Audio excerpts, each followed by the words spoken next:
off, baby bird. Come on. I'll help you off. I'll help you off. You hate that thing? Why do you hate that thing? Why do you hate it so much? Put you on your perch. Oh, you want a cracker? The cracker I hid up there, yeah? It's good. Why do you hate your swing? Why do you hate your swing? I don't know. I just thought differently, baby bird.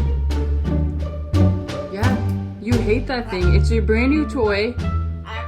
Yeah, I just don't think you understand how to use it. That's why you get so angry at it. My bird hates her new bird swing. She loves fans. Yeah, she does. But she hates bird swings. This is the Antichrist for baby bird. Right? Is it? It's horrible. You hate it? Oh, jeez. I'll never buy you a bird swing again, baby bird. Don't worry. Alright?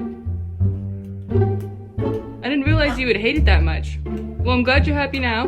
Now that you're off the Antichrist.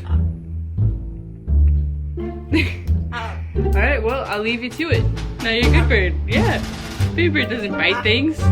She just hates that thing. That swing is evil. Right? Yeah, you have to get rid of it.